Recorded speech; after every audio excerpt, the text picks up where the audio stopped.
Please allow me to welcome the very distinguished and eminent speaker for today's session, Sai Satish Vedam. Sai Satish Vedam is a product leader with extensive hands-on experience in building and bringing disruptive technology product to market. He has worn many hats during his career, all the way from programmer, designer, architect, analyst, manager, and a lot more to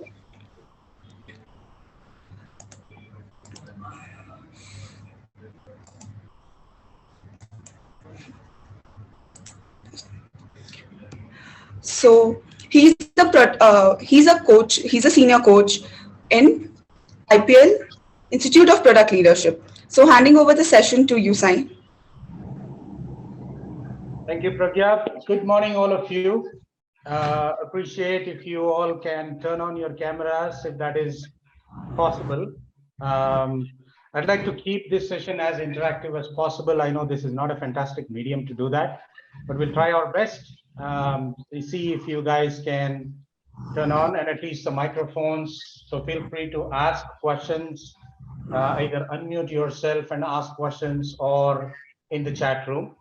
But if you have some kind of a background noise, it's best to keep that in mute, right? So it's a gorgeous day in Bangalore, and the fact that you are all here on this day, where I'm sure you have many more important things to do, indicates that you are very keen and interested to know about this particular topic. And we can begin in another 30 seconds. So let me just make sure that if you're able to unmute yourself. Looks like everybody's on mute. Pragya, is everybody able to unmute? I see some folks able to do that. Okay, that's good. And again, if possible, turn on your cameras. Don't worry about your backgrounds. This is what I say. We've all gotten used to this mode of communication now. But, please go ahead. There is some other Sai Satish joined. I don't know who that is, but you can see me. I'm always on my camera, right? So please go ahead and do that. And we'll begin in like 30 seconds.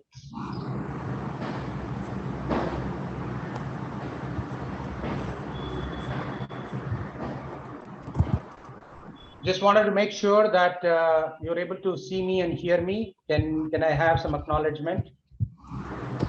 Yes. Okay. Good. Yes. All right.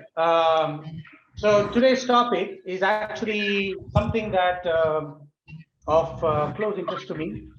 And Pragya already introduced that I'm also a product coach in the Institute of Product Leadership, especially in a couple of areas where in few programs, every participant brings their own product idea or a business idea. And they work on those as part of the learning experience, applying the skills that you're learning in various aspects of advertising. Everyone, good morning.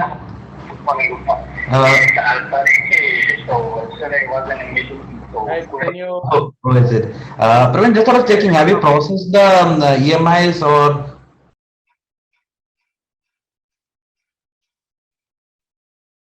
Yeah, thank you. All right. So, yeah, I was saying as part of this journey, there is a lot of coaching sessions that happen. And during the coaching sessions, one thing that comes out very frequently is my product idea doesn't seem to be very unique. There are a lot of people already, a lot of companies, a lot of products that are already out there. So here is how I'm going to differentiate with those products, right? Most often we want to be different, we want to be unique. And so we start thinking about how do I do something different that other people are not doing. And especially in a market or in a category where there are so many players, our imagination gets stuck, right? So, I thought of these features in the product, but this company, this product is already doing it. So how do I be different, right? How do I want my customers to see me differently? So that's differentiation. Right? Now, what I want to take you through is a next step, right? So there are traditional ways of how product folks, when I say product folks, it could be product development people, it could be product managers, it could be design leaders, any of you who are thinking about how to make your product a lot more compelling to your customers and market, right? So you could be in any title or a role, but fundamental responsibility you have and you take is success of the product, right? So in that context, I've spent a lot of time in my career as a product leader in Oracle, and also subsequently as a product coach and a faculty at the Institute of Product Leadership.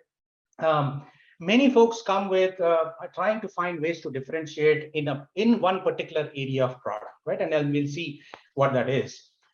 What we will discuss today is a structured understanding or a structured way to think about slightly different ways, right? A lot more elaborate ways, a lot more big picture, and see what aspects of it can we bring in to differentiate, irrespective of how many players are there in the market trying to address those market needs, right? So that's essentially what I will spend some time on. And hopefully, we'll keep this interactive. I will ask questions, see your current level of understanding, your inputs and your examples from your world, and see how we can fix that, right? So so to start with, let's start with understanding what do we mean by product differentiation, right? So today, these are the 5 topics that I want to spend, right? Let's understand what do we mean by product differentiation. Again, depending on who you ask, you get interesting answers to this. And let's understand what is product differentiation, why do we need to have it, and who are the teams that you think are responsible typically for differentiation, and then jump into what are the steps a lot of people do to understand how to differentiate our products in the market, right? So often it goes down to analyzing your market, assessing your market space, and doing some competitive analysis. And I'll bring in a couple of techniques that are, one technique that is very popular, but limits ourselves to understanding how we can differentiate. There's also another model, another technique that I'll bring in to help you expand that space where you can look at it from a very different perspective and come up with new ways of differentiating your product. And then we'll jump into an interesting area called business models. Often there is a lot of confusion about business models among people, even people in product management roles. So I will not spend a lot of time, but just enough context for us to get into how do we think about this business models? What are some popular ways that you can look at a business model, your existing model, or come up with a new one? And what are the spaces that you can identify to do something radically different, right? So that you create uncontested market spaces, or you create what we call as a white space. Now, believe me, it's not an easy exercise. A masterclass of 2 hours is not going to be enough to give you all the skills that are required. But what is really important here is none of what we are going to discuss is very radically new, right? Different companies have been doing it. Many companies succeeded, many companies did not. But what we'll do is put all of this in a structured way, in a certain perspective, so that, and specific method, so that you can go back and look at your product, the one that you're working in office, the one that you are actually trying to build if you're building, or if you are an alumni and working on, in a hands-on way and building a product portfolio, how do you now see this thing slightly differently, right? So these are the 5 areas that we will talk about. And feel free to keep asking the questions on Q&A box, not on the chat box. That can get very crowded. But I would rather prefer that you unmute and ask a question, and then we can take that in an interactive way. Yeah, hopefully that sounds good. Another acknowledgement just to see if we can hear. Yes, sir. Okay, so let's begin then. So what do you guys think is product differentiation? What is it all about? Whatever you know, that's fine. Don't worry about whether it's right, wrong, any of those things. At this stage, when we say product differentiation, what are we talking about? So this basically means the different products which are marketed in different ways. Okay. Depending on the nature of the products. Okay. So of course, one way is you're saying multiple products taken to market and marketed in a different way. What is a different way? What do you mean by a different way? And differentiation, of course, means that we want to highlight certain differences in your product with respect to what exists out there, right? Any Sir. Yes, other? Good sir. morning. So, Yes. Sorry, somebody wants to start. I wanted to say that it is basically the core differentiation of product we are proposing to the market. It could be in terms of the character of the product, or yeah. it could be any value proposition, the way we want to position it in the market, Okay. or the offerings which we Yeah. are going to bring to the table, which solve some kind of need or Yeah. some kind of undefined requirement of the consumer. Yeah. And basically, it is something how we want to position the product in the Yeah. mind of the end consumer Uh-huh. uh, to create that differentiation from the given competition. Good, good. So a lot of it is good, but I was hoping not to hear the word differentiation again, because that is already in product differentiation, right? So essentially, think of two things when we talk about product differentiation. One is the establishing the uniqueness and superiority. So are you guys able to see my screen, the slide? Yes, sir. Yeah, okay, good. So differentiation is about establishing uniqueness and superiority about your product in comparison to the alternatives or the competitors that exist in the market, right?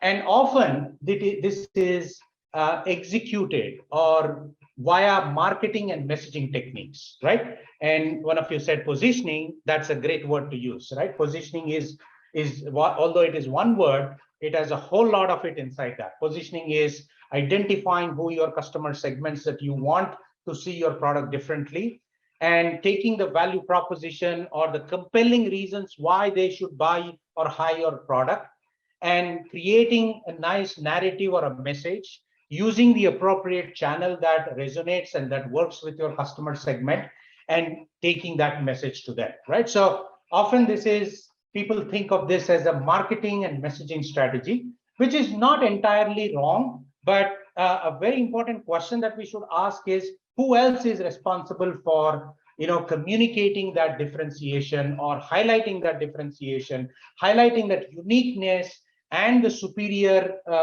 strengths that you have compared to the other products in the market? Who else do you think should be involved as part of this exercise?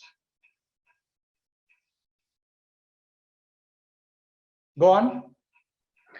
Sir, mainly the seller. Apart from seller, yeah. Apart from seller and the customers who are in need of that product. Will Because customers will not be highlighting the differentiation, right? Customers obviously will be looking at what is the uniqueness about this product. Why is this superior compared to other alternatives that I have as a thing? My question was, who within your organization on a product team essentially should be involved? One, we have established it is the differentiation is communicated using a messaging and a marketing strategy. But are there other roles and other people that should be involved in highlighting? Yeah, I think we should involve engineering, sales, marketing, all the organization, because everybody will able to contribute something, what is their core area, and from that they may able to show the differentiation. Like engineering may able to compare the technology aspect and will able to contribute in that way. Yeah. Right. So remember, the goal that you are trying to achieve here is you are vying for the attention of a customer, either purely for their dollars or share of wallet, as we call it, or essentially to be perceived differently than the other competitors that exist. So in that context, you absolutely need to have the product management folks, the engineering people, the sales folks, and sometimes even key partners that you're working with to have a common page on saying these are the unique attributes, these are the unique characteristics of our products that actually we believe are better than the competitors in the market, and hence our customers should look at us in a favorable way, right? Now, if you've gone through any structured way of understanding how to do that, we do this through value proposition design, right? You understand various characteristics and attributes of your customers. You understand their jobs that they are trying to do. You understand the pain points that they have in that journey. And then you come up with how do you want to address those pain points so that they create certain benefits. All of this exercise culminates into what we call as unique value proposition, right? And that unique value proposition can come from many different aspects. But a lot of time, product folks think that it is product features and capabilities, right? So that's what I want to highlight and say, there is a lot more than just the product features and capabilities that we are talking about. So yes, you're right. All these roles need to be part of having clarity on how should customers see us differently than what exists in the market. So then the next question is, why do we even differentiate? Why do we need to differentiate in these cases? We talked about differentiation, establishing uniqueness, superiority, and with respect to competitors. And of course, we use these techniques. But what advantages do you get when you differentiate properly? Any thoughts on that? So the basic idea behind selling any product is either to increase the sales and also contribute to the organization. So that is the main motive of that's the goal of any product or service, right? Yes. I mean, most of the goals, right? I mean, the sales or revenue, these days doesn't have to be necessarily in hard currency, but it can be in other forms as well. But you're right. Yes. But that's the goal of any product or a service. So why do we need to focus on differentiation? What additional advantages that we will get? So Sai Satish, I think it will help us to understand the strengths of our product and where we can be more focused so that we can beat the competition. Good. So one is, it will help all of us to understand and come to a common page on why do we think are different. But that's not enough, right? If you think that you are different, we all think we are different. We all think our products are better. We all think our products are unique. But what matters is the customers need to think it that way and look at it differently, right? So starting with basically grab your customers' attention in marketing terms, or prospects' attention, right? In marketing vocabulary, we call this as, how do we generate that demand from the market for your product, given that there are so many choices, and something that helps you stand out in the market by focusing on the specific features or the attributes or the characteristics that sets your product apart from the competitors, right? So number one reason is grab your prospects' attention. The number two, establish your product's superior value, unique value as we called it, right? Establish that. Now you're communicating it, but it's a consistent, repeated effort using various techniques. A lot of people talk about brand. Brand is just one way of doing that, right? What do you do when you don't have a brand, when you're just starting out, when you are a new product? Now, if you're in a large company, you piggyback and leverage that brand. But if you're not, then brand taking takes a lot of time, lot of effort. It's a very expensive exercise. But you start focusing on establishing your product's unique value proposition in the minds of customers. And third, and very importantly, and this is somewhere I found a lot of teams that I coach come back and say, I think we want to price this a lot more cheaper than what exists today, right? So my recommendation always is, try to take away the focus of the customer from price and try to bring in the focus on the value. Now, what is a value? A value simply is a trade-off or a trade that a customer does with your product, with your offering, to say, if I pay this much, I get this much, and the benefit that I get must be 5x, 10x more than what I have paid, and hence I attribute value to this product. Otherwise, I'm going to move away and find something that is cheaper, right? So this is a crucial part, which is taking away the focus of your customers from the price and moving them back into the value. And there are, of course, various techniques to do that. But remember, don't compete on price. Of course, when you're starting off, competing with low price is not a bad strategy, but it is not sustainable. For a simple reason that somebody with better resources, more money, can come and undercut you very quickly, and then you are just gone, you're disappeared, right? So, or you'll find it very difficult to sustain. So, and it's also a bad way to enter the market where there are people competing in price, because that's what we call as commodity markets, right? Or commodity products. So which means customers are only differentiating the products based on how much they have to pay, right? Or what is the price part of it. So differentiation is really important for these three reasons. Okay, now the ultimate goal of all the differentiation exercise, and how do you do that, whether you are building it in a product or any other ways, is to gain a competitive advantage. So I hope all of you agree that the reason for doing one, companies spend lots of time, effort, money in trying to come up with various ways to communicate that differentiation, right? Here is a way to buy our product. Here is a way to use our product. Here is a way to get support from our product in many different ways. And all of this is for that fundamental goal, which is get a competitive advantage. Now, the next question obviously is, well, what are the dimensions that I'm going to differentiate myself in, right? As I said, a lot of people focus mostly on the features part of it, right? Which is, I have these features and they get the workflows, they get whatever the customer needs to do, the user needs to do pretty quickly and in a lot more, less steps than what they used to do. So we have these amazing features, and you can list down all the features. Typically, if you ask any product manager, what does your product do? And they start listing out all the features, right? Not a great way to explain the value proposition of your product, but unless you are tying those features to specific benefits, they are what we call as a feature vomit, right? And that's not a best way to talk about it. But features continue to be popular way of identifying areas of differentiation. The other dimension is performance. Now, what is performance, right? A lot of you who come from engineering may think, oh, this is like super fast, millisecond latency, throughputs, and all of that. Now, that is from a technical perspective. When we say performance, we are talking about fundamentally two things, right? Is the customer able to do what they need to do faster and with more accuracy, with greater accuracy, right? So that's a really important way to think about performance.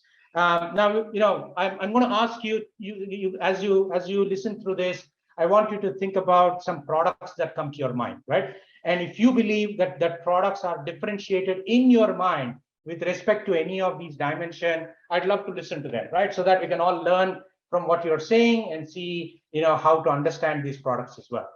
The third dimension is design, right? Of course, in tangible physical products, it's industrial design, it's how it looks, it's how it feels, it's how it functions. And in the digital products, you often call this as user experience, right? And user experience is super critical today. Many products are differentiating themselves based on the design part of it. Design is not just about easy to use, right? Remember, design facilitates and supports the performance aspects of it as well, right? If something that I need to get done, so for example, if I need to travel from my home and go to work, there is a particular workflow that I take. And if there is a product that will cut down those steps dramatically and make it faster and hopefully joyful, then that is something that I'm going to look at it in a different way than what I already use today or what choices that I have. So can you guys think of any product that you believe differentiates itself based on the design or any of the performance or features? That's okay. And remember, it is not necessary that products have to differentiate only based on one dimension, right? Often there are differentiating on multiple dimensions. But does any example come to your mind when you think of this is differentiated in terms of experience, in terms of performance, or any of those? Anyone? No? I'm sure you're using a lot of such products today. And one of the core reasons that you have looked at it and said, wow, what a beautiful way of using it. What a joy to use this. And, I can complete this particular thing that I'm trying to do in a much more faster way, accurate way, and a fun and easy way. Satish, Divya this side, I would like to add one. Yeah. So I use app called Healthify Me. Yes. So in my journey of being fit, right? Yeah. So I always used to view it as something which is individual driven, right? So I used to think of it as the journey or the goals that I have to set for myself. Yeah. But when I got engaged with this product, so I see that the journey is much smoother now. So there were a lot of steps that I had to think for myself, do a lot of research about, but there are some ways in the app that gives me a lot of flexibility. Like the app does a few things for myself, but the app guides me to do a few things for me also, right? It's not Yeah. just the app that will make me fit. So Yeah. that breakdown of my duties versus how app helps me, I think that gives me a very good user experience. Got it. So what you're saying is you have certain goals and you wanted to achieve those goals through a specific way of doing it, a workflow or a process or a method or anything. And this particular product is helping you achieve those things in a much more faster way, nudging you things when you are forgetting, when you are not paying attention. It nudges you to say, hey, this is something that you needed to do, or this is something that you have done, and here is the outcome of it. All of these things create what we call as motivators to continue to do that, right? Did I summarize that properly? Very, very much, yes. Good. And how about does this contribute, this particular thing, does design of this particular product, you believe, contributes to all of that benefit that you're getting? I think so too, because Okay. the recent updates to the product, as well as the way they have started off, right? So we always tie this whole user experience to the kind of upgrades that can happen within a product, right? That is a continuous process, right? So products keep getting improved and involved. And I'm sure if the product team and the development team are focusing on users like you and getting more feedback and see what is the best way to do it. But can you think of any particular capability in that product that you looked at it and said, wow, this is so good to use, this is a joy? Earlier I used to take so many steps, or it used to take me 5 minutes or 7 minutes. Now I can get that done in like 30 seconds. Yeah, so the one thing that comes into my mind is their AI enabled a bot. It's called Ria. So when I enter any food that I have consumed, right? So it gives me whether I did right on my calorie count or not. So Yeah. it gives me that suggestion. Okay, you could have done it another way. So all of that AI experience, I think, is giving a lot of value. Yeah. I like that one. Good. So see, what is AI a little bit and all of that, so you're able to use that word. But imagine an ordinary layperson, right? They don't care about AI, BI, CI, DI, or whatever it is. All they care about is, earlier, when I needed to know whatever meal that I ate, what calories did I consume? How much calories did I consume? It was a very cumbersome process to know, especially Indian food, right? I mean, a lot of other food comes with certain calorie things in ingredients, but we mix and match and make these amazing food. Now I don't even know how many calories I'm consuming. And if I have to find that out, it's a cumbersome exercise. Now there is a simple way for me to say, this was my lunch. And Ria would tell me, oh, you consumed 280 calories. By the way, a little more than that you should have done today. Why don't we just do a little more extra exercise or cut down on other calories otherwise, right? So that experience, that, just 30 seconds will make you feel that I've saved time, I've saved money, I've saved frustration, I've saved effort, and all of those things. And those are the things that help you differentiate within the products. Great. Any one of you else want to share your experience with any product that dimension of the differentiation is either design or performance or features? Hi, Vipin, this side. Yeah, Nikhil. I would like to talk about the app, a Geo app. It's my Reliance. Sorry, say that again. I couldn't hear you well. Sorry, this is the Ageo app. Apio. Ageo from Ageo. Reliance. Okay. Ageo, yes. So it has awesome features. Design and performance is very good. The images are crisp and clear. The loading time is very slow. Okay. Sorry, very fast. And then it has so many filters and anything and everything that a shopper would want. Good. Has so everything. And you are looking at those features, you are impressed by those features, but let me ask you a different question. What other product or alternative were you using before Ageo to get what you needed to get done? Yeah, my journey was a little cumbersome. So for example, if I had to identify if the clothes I want to shop, important material.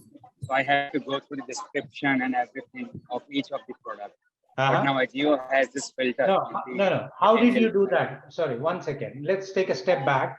What was your typical workflow to go get to that particular apparel that you wanted to buy before Agio? Before Agio? Yeah. So I use some other apps like Myntra. Myntra, okay. So let's say you are using Myntra or you were using Google search to find out specific things, whatever it is. And then when you started looking at Agio and started using it, or at least before even using it, what got you attracted? What impressed you about Agio to say, I think I'm going to choose that?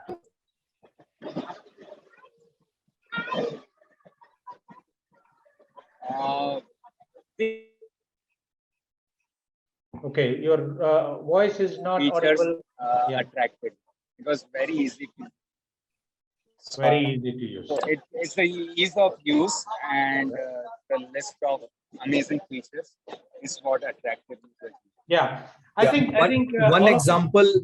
One ahead. example. Sorry, I would like to share regarding the Trello. So Yes. my earlier user experience was managing sorry, my.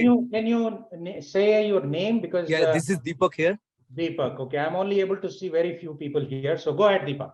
Yeah, sorry. So earlier when I was using my to-do list, it was like a plain boring to-do list, and it was not very inviting. Yeah. So when I got introduced to Trello, where their actually USP was UX, the way that you can manage the to-do list and visualize where are your tasks. So because of sheer only the one USP of UX and design, I switched to Trello, and that becomes their Trello core provides, USP. Yeah, Trello provides a nice visual way to understand the whole bunch of things that we have as to-dos, and also easy way to categorize more things. So that's what attracted you to say, I am probably a more visual person. And while I can have Google to-dos and Microsoft to-dos or to-do app on your Android phone or whatever it is, this is a much more faster way of doing it. This is a much more accurate way of doing it. This is a much more joyful way of doing it, right? So we encounter these products all the time. Before we even start using it, we are evaluating these on these dimensions, right? So in fact, I was actually a few days ago, looking at an interesting product called Expensify, right? I'm not sure how many of you are familiar with, but if you work in corporates, if you travel, if you incur business expenses, you normally have to submit those expenses for reimbursements, right? And typically, if you see the workflows are, you've taken, you had a lunch or dinner or whatever it is, and you get the bills and receipts. Now you have to go back and enter those stupid things manually, and it is so boring that we often put it off until the last day, and then we start punching it in last and get frustrated and all of that. So of course, things have been improving over a period of time. But when I came across this particular product, right, Expensify, it's dead simple in the sense it says you just take a picture of the bill and we do the rest. Now, what do you mean by we do the rest? It's on a personal usage basis, it can create a very nice, simple tabular form of what are all the line items, what are all the value, what are the tax, and all of that. So you can cut and paste or copy and paste directly into your expense system. Or they now have come up with combinations or integrations with so many expense reporting systems that all you need to do is take a picture of it, right? So the process that used to take a long time, and you remember, even those products that you use had lots of features. There were a lot of good features that actually made you choose that particular product. But then now you have different needs. Now you have slightly different problems or pain points, and you want to address that. And along comes another product and says, I'm going to make that easy for you, right? And so, of course, there are many products like this. I just happened to, spend some time on Expensify that comes to my mind. But even before all of these things, one thing that I remember going back to very long ago is the laptops, right? We all have laptops, and all laptops run on battery. Now, if you ask this question, how do I know the level of battery without opening a laptop, right? Now, of course, these days, modern laptops have some very interesting things, but until 2-3 years ago, there was no easy way for you to know whether my laptop needs to be charged if I'm going to an important meeting or a long call or a long whatever it is, unless you open that laptop, let the system wake up from sleep, and then it shows you the battery indicator, right? So the way that one company, and Apple solved this, is put one button on the side. You can just press that button to show LED indicators, right? Now this is not accidental. This is not some feature, right? Of course, you can call everything as a feature. But the fact that somebody went through the user research, understood how the user uses this, what jobs that the user is trying to get done, and in that process, what pain points exist, identify these small things along the way, and include that as part of the product, right? So this is deliberate way of coming up. Now, remember, even if they had added it, if they have not highlighted this to a particular group of people, it wouldn't be seen as differentiation. So going back to the important one, the way that you communicate is still through marketing, positioning, messaging strategy. But the fact that you are differentiating is on many dimensions, right? Now let's move to the customer service. Does any product come to your mind that stands out in its own respect because they have awesome customer experience? Any of you? What is customer experience, by the way? I mean, customer service, not customer experience, customer service.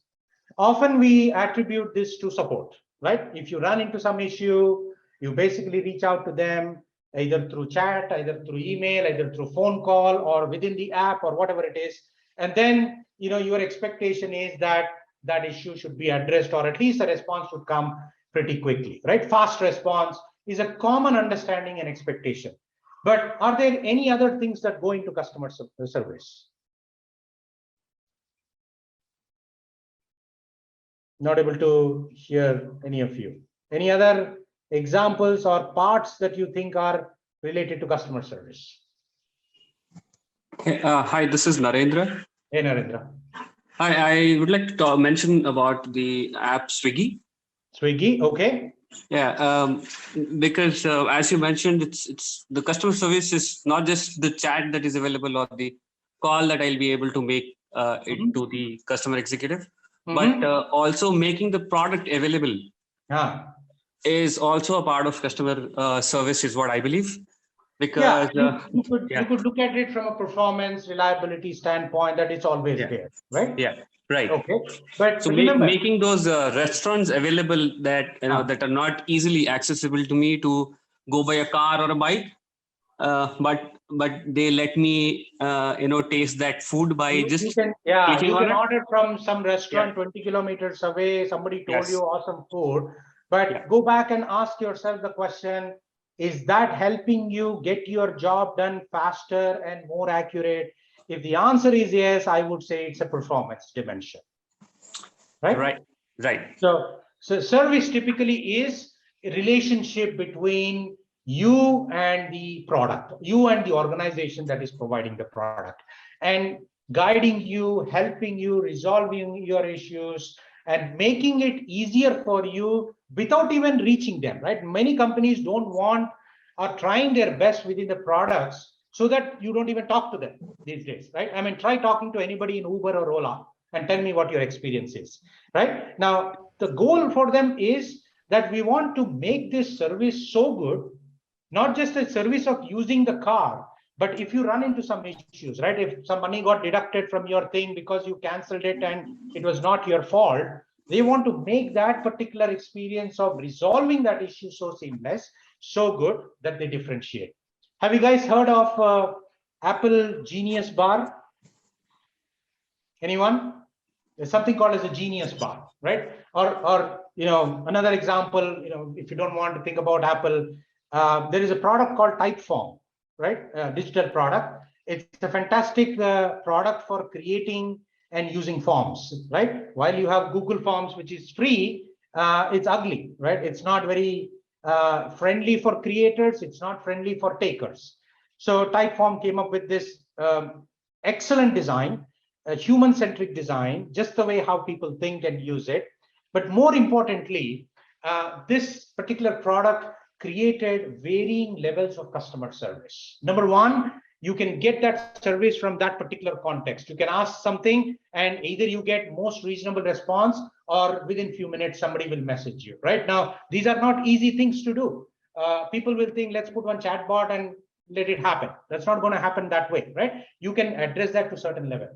Now, customer service is also a way of customer education, right? So the more you make your customer aware of how to do things better, as long as in the context of the product, as they are using the product, customer education plays a super crucial role, right? So that is another popular dimension that you can look at and say, I have chosen. Lots of enterprise products do this, by the way, right? Enterprise products, say that our number one reason why you should look at us is the 24/7, one neck to choke customer support, right?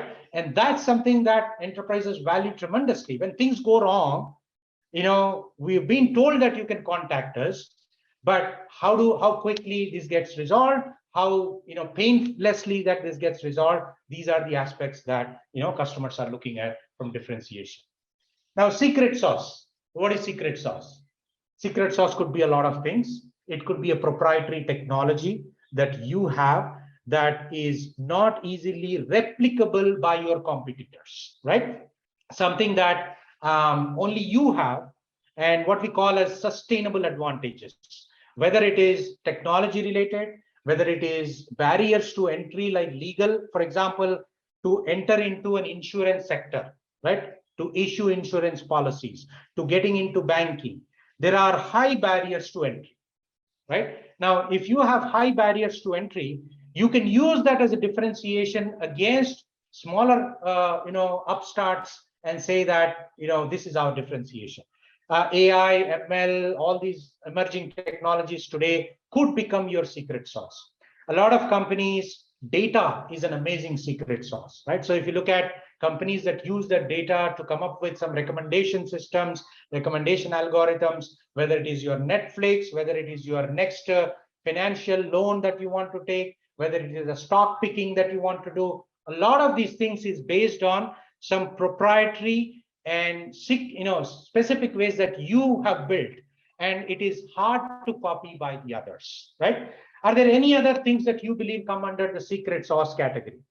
Something that you uniquely do and is hard to replicate. Now remember, nothing is hard to replicate forever, right? But at least reasonable time until you start building other sustainable advantages. So what advantage that you have today, what differentiation that you have today as your secret sauce may not remain the same 3 months later, 6 months later, 1 year later, right? Somebody else will come and disrupt that. But any other examples come to your mind when we say secret sauce? Yeah, hi Satish. I think the secret sauce is meaning easing the customers' lives, because while I was working in a contract management company, and they have implemented AI/ML in a contract, and this AI/ML extract the attributes and the clauses on behalf of the customer. Sure. Because if customer want to extract the important attributes, for example, expiry date and the clauses and the amount, it will take sufficient amount of time to go through all these contract pages. Got it. AI/ML does it within like 2 minutes. So that is one of the secret sauce. Right, absolutely. So in your context, maybe that algorithm, maybe that data, maybe that proprietary technology that you have is something that others don't have, and you use that to provide other dimensions, to support other dimensions that we have seen, right? It could be faster performance, it could be reliability, it could be even design. All of those things can be powered by any of these secret sauces. Now, Joe, don't just think in terms of technology, right? That's why I gave examples of either regulatory barriers, legal barriers, in terms of capital investments, right? A company that is flush with cash, believe me, is a substantial differentiator compared to a startup which may or may not exist 2 years from now, right? And I've seen, and we have used in the previous company that I worked for, we have used that substantially with every customer, saying that, look, this company existed for 35, 38 years, and it is going to continue because we have surplus cash. We have billions of dollars of runway of cash, whatever it is, and we're going to continue, we're going to sustain. So are you going to choose this product from this company, or are you going to choose, you may think that the product is superior, and I grant you that, it's okay. But what if that company doesn't exist 2 years from now? Would you want to bet your mission critical or most important thing on that particular company, right? So that's a differentiation. It's a competitive differentiation, right? So think of what is unique for you. What is it that you believe it is hard to replicate or for others to get easily, and how do we use that as a dimension for differentiation? Good. Now, the other two are slightly different colors, quality and price, right? Now, this is also dimensions for differentiation, but in my view, these are, I think, common mistakes, right? For two reasons, basically. Remember, quality. Now, I know for a long time, products used to advertise or message that they are of very high quality. But in several markets and for many customers, high quality is not a differentiator anymore. It is a norm. It is an expectation. Now, you don't want to go and say we are not so high quality, right? Nobody wants to say that. And the moment you say that, you are already pushing away all your customers. So now saying high quality is not a competitive differentiator anymore, because the expectation of the customers have evolved to say, I of course are expecting a high quality product. So if you choose that as a dimension or a theme to focus on, to highlight this differentiation, my experience has been it will fall flat. All right. And same thing for price. A lot of, especially this is our Indian psyche, that saste mein karenge, saste mein chalayenge, right? Which is a good frugal mindset. But if you make that again as a theme for differentiation, it's very high risk, because there is always somebody who will come about in the same market, in the same customer segment that you're playing in. And even if for a shorter period of time, they will undercut you. You've seen many products around us, right? Geo is a great example of how it came with plans that just disrupted the market with, taking away the price. Now, it's a great, customer acquisition strategy, right? It's also in pricing world, we call this as price skimming, right? Which means you just skim or you penetrate quickly with low price and get that market share and get back to the original prices. But it can never be, or in my view, should not be seen as a dimension of only dimension of differentiation. You can probably combine that with many other things, but if you do only that, it's a short-term advantage, short-term differentiation, right? So be cautious about these things. Now the goal of bringing these dimensions is there are far more newer dimensions that are emerging, right? And these come not from analyzing your product, not from evaluating your competition, who's you are directly competing with, but in slightly different place, right? So that's where I want to get into. But remember, the whole point of differentiation is with respect to the competition. So which means, how do you now understand competition? Right now, every product manager, every product marketing manager in a company, and even some senior engineering folks would have known about this, would have done some part of this. I've done this many years ago when I was a product manager. But often the approach that we take is one of these three things or multiple, right? One is, if you are an old school MBA, or if you've done an MBA, you're familiar with Porter's 5 forces of analyzing, assessing industry attractiveness for you, right? You can take a particular industry and consider the 5 forces that play in that industry, which talks about threat of new entrants, bargaining power of suppliers, bargaining power of buyers, bargaining, and what is the rivalry that exists today among these people, and how easily can you be replaced by substitutes, right? So these are all what we call as I call this as an MBA way of thinking about it. There's nothing wrong about it. It's just that this is a little outdated in today's fast-pacing, dynamic world, right? I'm sure you've heard of this acronym for the last 2-3 years called VUCA world, right? Volatile, uncertain, complex world that we are in. So I will not spend time on that. Inside-out analysis. Now, this is the most common technique and most common approach various product managers and product marketing managers take, right? And I think that is only part of the job. And every product manager that I coach and work with, while you do this part of it, there is another area that you have not even touched upon. So let's look at a little bit about what do we mean by inside out competitive analysis, and then talk about another model, which I think brings in customer's perspective into it, and it's called a 3-circle competitive analysis, right? So this is how typically any competitive analysis summary that I have seen, not even summary, it's a sheet that people put together, right? So if you ask a product manager, say, hey, what's different about your product compared to company A, B, C, or product A, B, C, right? And instantly you have a sheet that comes up and says, oh, I've done a competitive analysis. Now, believe me, I've been there, I have done that, my teams have done that in the past. And the typical way that this approaches is, we're going to pick our product and we're going to list down what we think are very important features, right? And we list down all those things. And then we choose the competition because we believe that these are the competition, right? 1, 2, 3, A, B, C, whatever it is, products. And then you come back and say, let me analyze these competition with respect to my product today. And by the way, what is my goal? Number one, of course, I want to genuinely understand the gaps with respect to the competition, what they are doing and what we are not doing.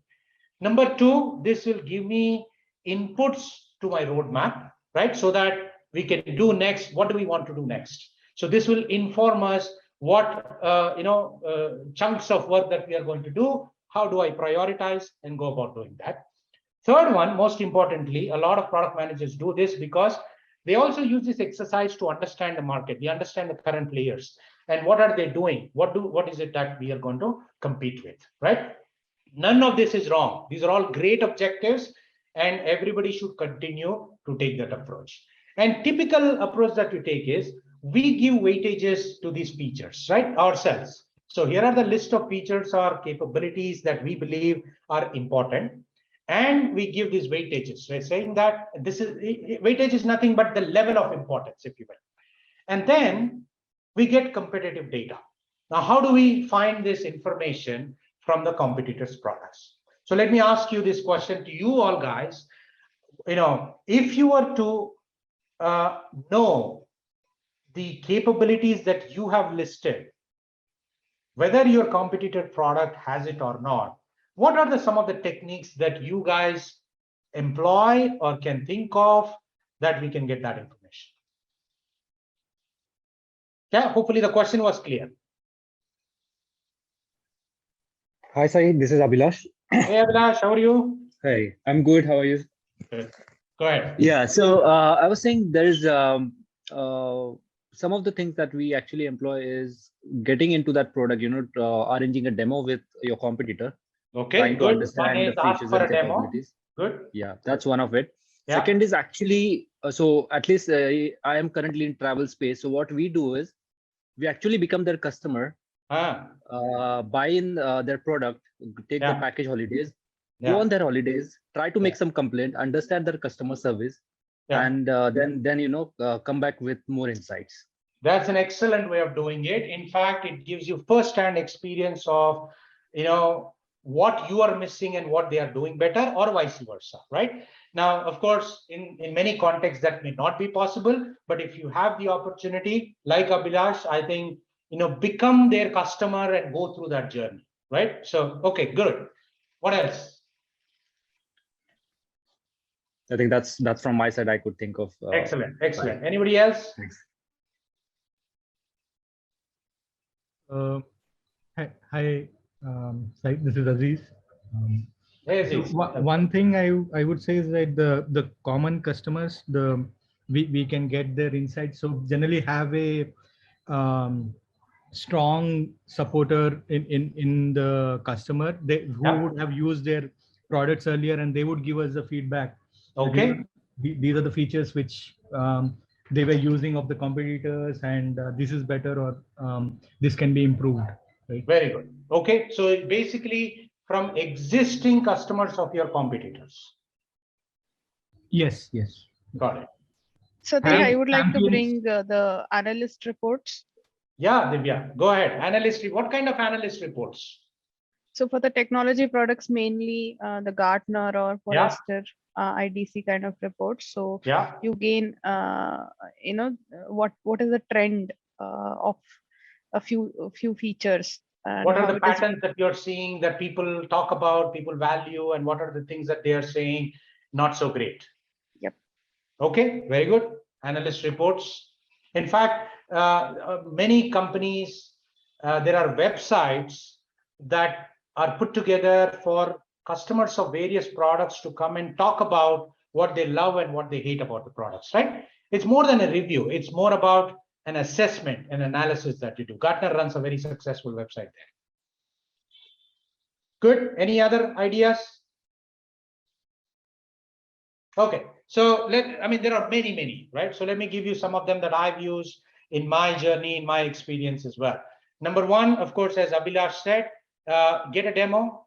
If it is an online demo or pose as a customer and actually request for a demo and walk through that and ask a lot of questions and gain that. There's nothing wrong. There's nothing unethical about this, right? You want to understand a particular product, and if they are willing to provide, why not, right? And believe me, a lot of people are already doing that to you for your product too. So there's nothing wrong there. Unless, of course, you have malicious intentions, but as long as you are looking to analyze, understand, evaluate that product, no problem at all. The second one is become their own customer and go through that journey. Third one, and a lot of people miss this, is your own customer support, right? Your own customer support can give you the problems that you're facing, that your customers are facing in your product. Now you have a definitive set to focus on how are others solving this, right? Now the ways that you can do, of course, look through their data sheets, white papers, websites, and third-party websites that provide this, what is good, what is not, all kinds of things. Fourth one is what we call as win-loss analysis. One of you said that there is a formal name for it. It's called win-loss analysis, meaning if you have lost one customer, right, it's important to sit down with them and understand why did we lose to whoever we lost, right? And this is, large company do this very well. Of course, a lot of customers may not talk to you directly, and hence they commission third-party teams to go sit down and do that exercise and come back with a good win-loss report. You will be really surprised to see how many of them, the reasons why they've chosen somebody else over you is not because of any of the features that you have listed. It's completely different that you never imagined that are the areas that the customers value, right? So that's a good source of information. Anyway, so whatever technique that you use for gathering this information up from your competitor 1, 2, 3, and now you put this together, right? And I'm sure you've seen these sheets, you've seen some way or the other in your teams. What is interesting here is you are comparing yourself where you are today with the competitors where they are today, but you're also adding, I know my roadmap, I know what we are going to do next, and here is our next release and next +1 release, and to show that we are actually addressing the gaps, right? Now, to some extent it is useful, but honestly, it's not fair, right? I mean, look at this summary chart, right? Now, this is a excellent real summary of a product manager that presented to us, saying that here is a summary of our competitive analysis from 3 competitors that we have done. This is the criteria that we have, or groups that we have identified. And these are the capabilities that we believe are important, not for us, but from a customer perspective. And here is where we stand.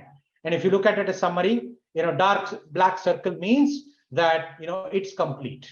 Half means it's partial, white means it's not there, right? Whether you don't have it, your competitors don't have it, depending on the color coding here, right? So the way to read this is, the green is competitors have it and you have it, so not a problem.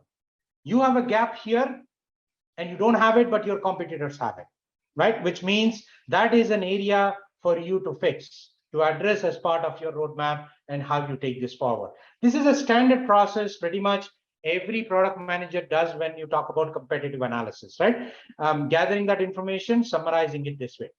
Now, what is interesting in this sheet is the row number 3, right? If you look at reporting, some category, If you look at competitor 1, 2, they are full, they have all these capabilities, and competitor 3 has half of it. You also, current release, have a half of it. But if you see what is happening, our next release and next plus 1 release. What is your understanding of this? By looking at this, if you are looking at this sheet, what is going through your mind? What questions do you have? Any thoughts?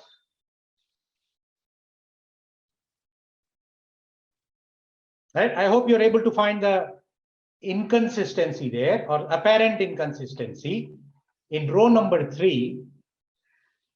Competitor 1, 2, 3, you figured out. Your product today is partial, but your roadmap, your next release, doesn't even have that. What does that mean?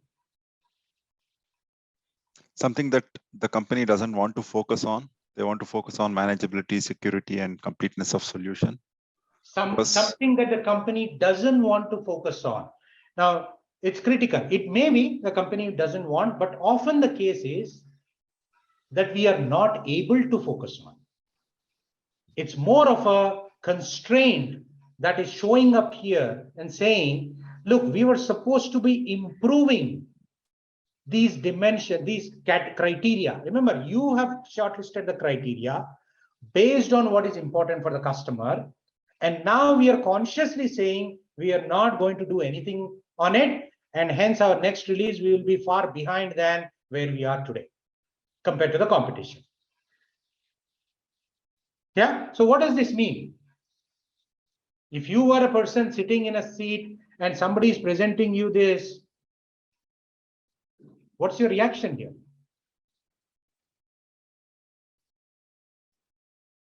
I would say, what's going on?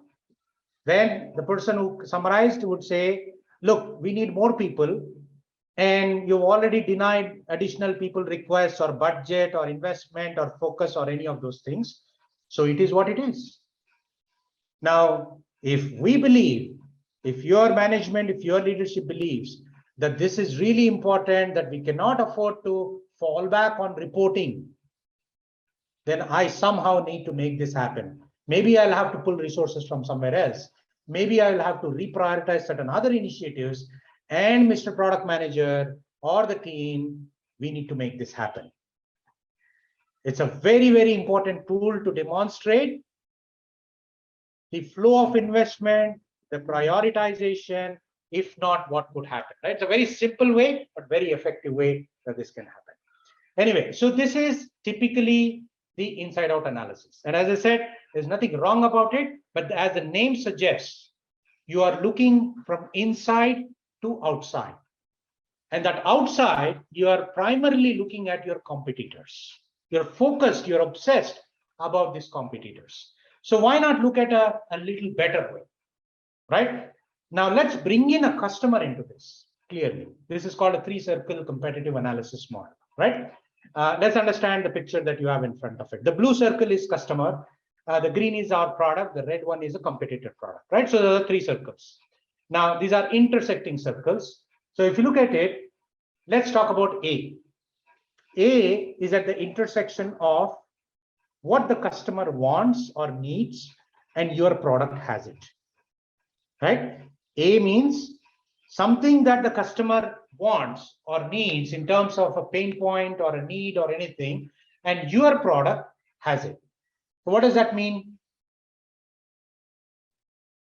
It's your advantage in customer size. Now remember, we are slightly shifting the way that we are understanding about competition from you taking a position of like a war, like a race with other competitors.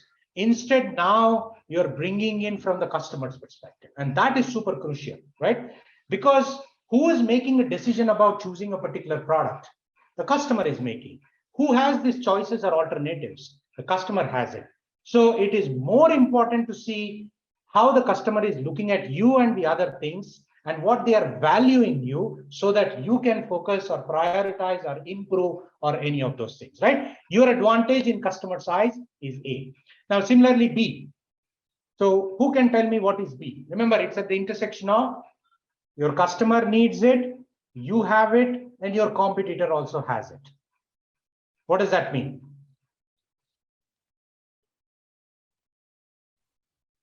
In the product language, we call this as POP, right? Which is points of parity. Now we'll talk about what we can do with these things, what kind of decisions we can make in a minute, but points of parity.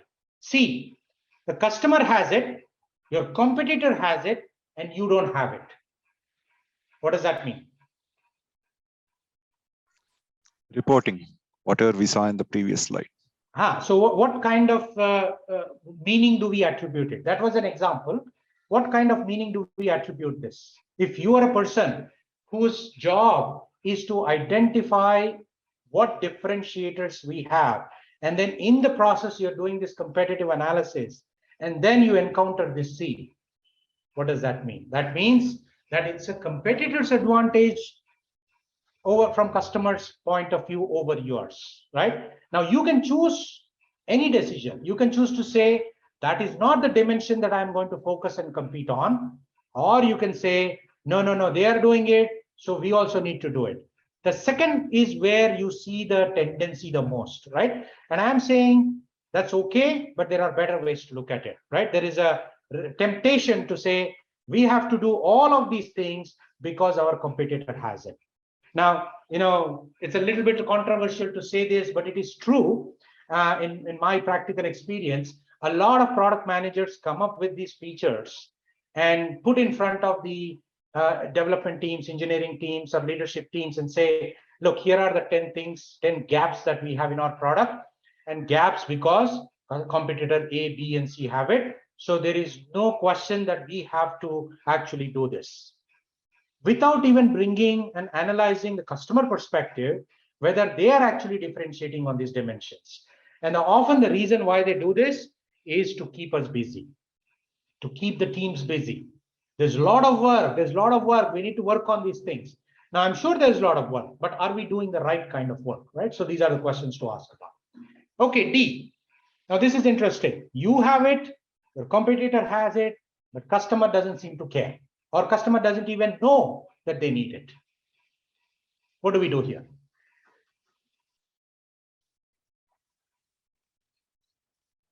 This is future potential, right? Yeah. Meaning, this is. Go ahead. Sir, this is something where customer needs to be aware of, like what the customer is lacking. Very good, right? So either, what do you do with this situation is you can create awareness about this to the to your competitor, customer. But remember, your competitor also has it. So which means now you're moving that D slowly to B, which may be okay, but you still have a competitor that has the same capability, same feature that you already have. So why would you want to make that effort to do that? Let them do it. Now, of course, remember, there's also a product manager in that company also thinking the same thing, right? So this is future potential. Often the case here is customer either is not articulating it the way that you are thinking this, or they don't even know that this is a problem yet. Okay. But a quick question on the future potential. Yes. Does customer need it? Yeah. If the customer needs it, it should be in the blue circle as well. Customer may not be aware yet that they need it. There are a lot of things that happen. Okay. Got it. Yeah. Good. E is what one of you said previously. You have it, your competitor doesn't have it. Now, this is also, remember the category that I said, really cool feature. I woke up with a dream that we have to build this amazing thing into our product. It'll be really cool. Or often in companies, what we call this as hippo behavior. Hippo is highest paid person's opinion that comes from the top. And this person comes and says, hey, you know what? I was speaking to the other customer, and I think we should build this particular thing into our product. We should add this. It's a really cool thing to have. It's a really useful thing to have. Now, it's good to take that input, but if you go ahead, spend your time, energy, resources, and building it, and you have something that customer basically is either unaware or not wanting, and your competitor also doesn't have it, right? So this is where you can start building awareness to test to see if the customer says, oh, wow, that would be useful. I didn't know that we could do that. And these are the benefits for it. Now you have an advantage. The advantage because your competitor doesn't have it. Yeah, good. F. What does F mean? Now, of course, from a competitor perspective, they are thinking the same as E. But from your perspective, what is F? Remember, customer either not aware or doesn't need it, but competitor has it. Same. Right? Build awareness, they will build awareness. But is this something that I need to be paying attention to? Why is this competitor building such thing when I am not and customer is not aware? Do they have some insights that I don't have? Should I be looking for more intelligence in the market? Should I be talking to more customers and understanding this? This is a great opportunity to do that. But where disruptive innovation comes and you have to focus on a lot of it is G, right? Which is unmet needs and expectations from your customer, right? So this is a very simple way of structuring your thinking. This will not give you a real answers, but a way, a mental model to approach a better competitive analysis with your customer in the context and using it. Now, we talked about various scenarios. Let's look at what actions can you do in terms of roadmap, right? How would you make that? A, which is, remember, customer wants it, you have it, competitive, you can continue to maintain and defend it because the customer doesn't yet have it there. Defend it means make that stronger, that value proposition is better, and keep improving on that. So even when the competitor comes up with that, you are much ahead and you can be seen as a differentiator in that area.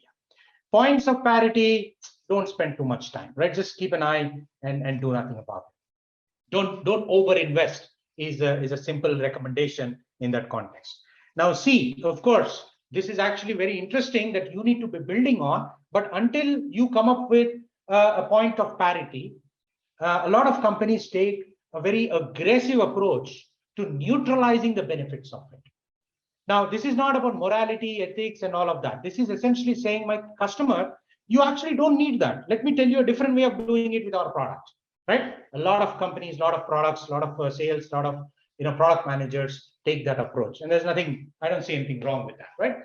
D, remember, monitor the parity. If they are investing more on that, you should be concerned. You should be thinking, what do they know that I don't know, right? Maybe I should spend more time in knowing what they are, why they are building, spending more time and investment on something that the customer is not asking for, right? So these are several recommendations. I'll skip this.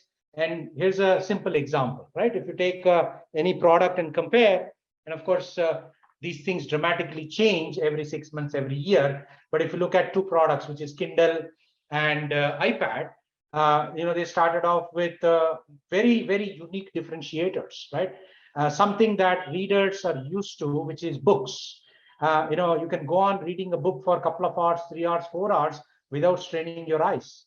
So Kindle basically said, why don't we address that need? And so that the behavior change is faster and easier. So let's make this as with e-ink technology, which is like paper, and absolutely no reflection, no blue light, and all of those things, right? Now, iPad took a very different approach. They basically said, this is a portable electronic device that will also help you read, but it is a lot more than that, right? This has apps, this has nice interface, this has music and all of those things. Now, a lot of book readers use both of them, and they choose the purpose of that, the context of that they are doing, what is the best product to choose, right? So there are many dimensions that we explained here. So let me jump into now a better way of thinking how to differentiate, right? A much more elaborate way, also a complex way. This is something that usually cannot be done by just one person. You have to build consensus, you have to bring in other stakeholders to do it. But this is an area where you can see significant competitive advantages and disrupting markets. Before we jump into it, I want to make sure that all of us here have a common understanding of what business model is, right? And the reason why I bring that is when you ask people, what is the business model of this product or of this company? Often you hear, what is a revenue model? How are they making money, right? Now that's just one part of the business model. So, I strongly recommend all of you to read this book called Business Model Generation. It's a fantastic book. But what I'll spend is maybe 1 or 2 minutes on the business model itself so that we have the context to talk about the next steps. But before we jump in, what a business model, it's a simple way to think an organization, how it creates, delivers, and captures value, right? Now, what does this mean? It's a representation. Remember, a model is always a representation of how any organization creates value. Now, this is a phrase that is well understood within the product community, but if you are not familiar with that, it means that you are creating a product or an offering or a service that provides certain tangible and subjective benefits to your customers, right? You're creating a product and an offering that provides objective and subjective benefits to the customers. That is what we call as a value. Remember, value is a trade that we exchange money or our time or our data for certain benefits that we want from that particular product, right? So it's how the organization creates that value, how it delivers that value, right? What ways can your customers get this particular value, whether it is a product or a service, right? Whether it's a digital product, physical product, SaaS product, whatever it is. How do I get it as a customer? And how do you as an organization capture value? Meaning, how do you make money, monetization, revenue models, and all of these things. So a business model in simple ways to do that. And before we jump into the elements of the business model, couple of examples, right? And these are fascinating examples, not new, relatively older one, but hopefully it will illustrate to you the way certain companies have taken their existing products and not focusing only on the product, but something else, and they have created sustainable long-term advantages, competitive advantages, right? So Rolls-Royce, many of you may know, makes, of course, cars.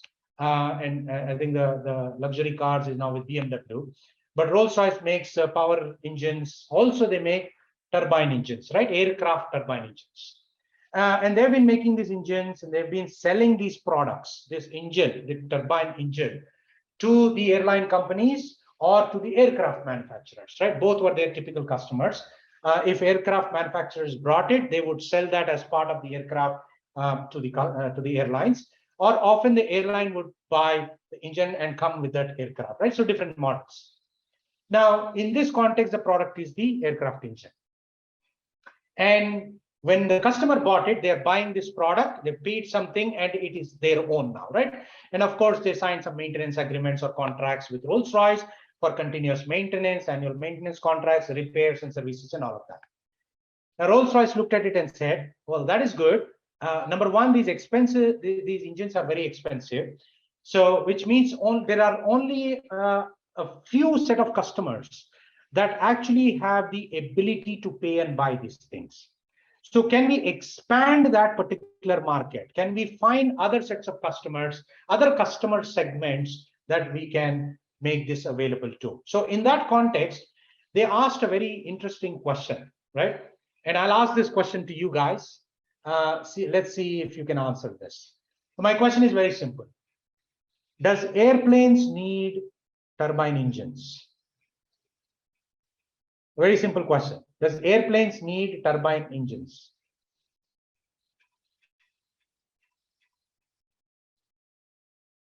No? Yes? We got to be quick.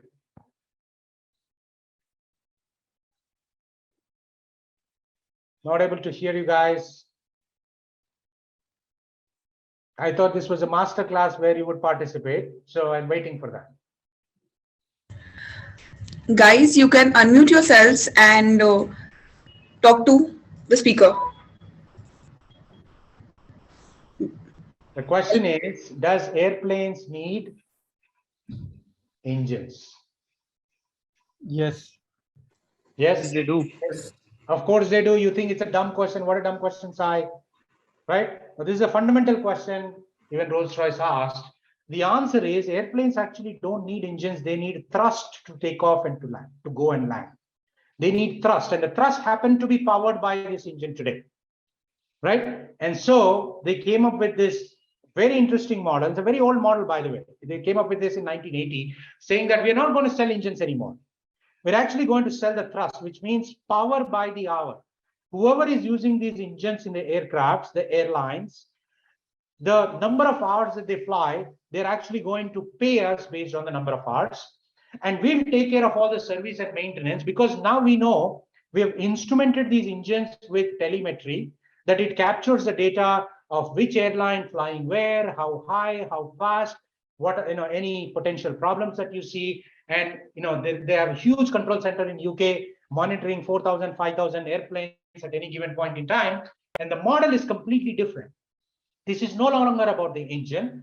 This is about providing you thrust that you need to take the airplane from one place to the other, which is to the airlines, and we monetizing that part of it. We basically charging the customer on that part of it, including service maintenance. Now, this became so popular, quickly it became 70% of their revenues. And of course, GE, Pratt and Whitney, and all the other engine manufacturers also started getting into this, right? So a very different way of thinking, looking at the entire model that we have about what is our product, who are our customer segments, what are they using our product for, how are we making available, and all of those questions. The second more popular and one of my favorites, and I keep bringing this up in many conversations, is HP Instant Ink, right? Now, many of you know HP makes printers, especially home printers, desktop printers, color printers, or whatever. And if you have kids at home, I'm sure you have a printer at home for their assignments in schools and whatnot. I don't know if it ever happened to you, but it happened to me many, many times. The kid wants the assignment to be printed, and when we print that, it says toner low, right? It can't print because some color, even if one particular color toner, cartridge is low, it doesn't take that, right? Now you can only do it in black and white. Now, if the black is out, then you're out of luck. So remember what the customer goes through in that journey, the user goes through in that situation. You either have to find the nearest cartridge store, go there and buy it and come back. Now, even if you order through Amazon, it's not going to come right now because he has to take it to the school. So HP looked at this problem of people running out of ink and trying to go and find that ink and buy it. And often what happens there is when they're actually purchasing that ink, now they have too many choices. Should I buy only HP ink, or can I buy other cheaper ink that works with my printer and not a problem? There are lots of toners and cartridges in the market that are absolutely fine. They work with your HP printer, but are much lower than HP cartridges, right? So now HP is open to the risk of customers choosing different types of cartridges. So they looked at it and said, here is let's try and solve it in a different way, which is, here is a printer. And by the way, take the printer for almost for free. I think they used to give their printer for 80% loss, right? No problem, take it. And then why don't we just look at the usage of the printer by the user, right? How many prints are we taking? What kind of prints, which is color prints, black and white, two-sided, all of that kind of information. How? Because now this printer is instrumented with whatever technology, IoT technology, right? And it communicates over network or Wi-Fi to HP. And HP now has the information about your usage. So in comes this new product or new offering called Instant Ink, right? And that is, you don't have to worry when the ink runs out. We will know when your ink is running out. And before you even realize it, we're going to supply the cartridges to you. You just need to pay us a monthly subscription fee of X dollars or X rupees or whatever it is, right? Same printer, same cartridge.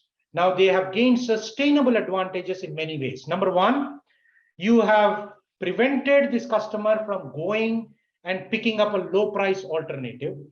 Number two, you now exactly know about the customer's usage pattern, so you come up with interesting offers and plans and schemes and discounts. Number three, from an environmental perspective, all of this goes back to HP so they can have a solid recycling mechanism to do it. Otherwise, people would have thrown just in the dustbin, and that becomes a nuisance, that became a nuisance for a long time, right? So many different advantages of changing essentially your business model, not just focusing on the product. Because remember, the cartridge is a cartridge, it's the same cartridge. You could still continue to sell the product to that customer segment. So which means now you identified a group of people that have a different need with the same product, and now I'm addressing those pain points differently, right? So 2 examples to get us started quickly into asking some very important questions around business and business model, right? Here are some key questions. Number 1, who are your important customers? Now, there are lots of customers that you may want to serve, but if you're an early stage product, you want to absolutely focus on the most important customers, or what we call as early adopter customers.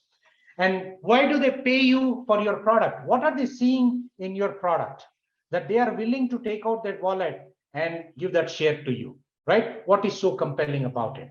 And these are important for dissecting or deconstructing your existing business. Remember, if you're constructing a new business model, the questions are different, right? So you're evaluating right now, or you're defining your business model with these questions. How do you make this available to your customers? What are the distribution mechanisms? Right? What are the ways that your customers can actually receive that product? And what are the ways that you actually sell that product, right?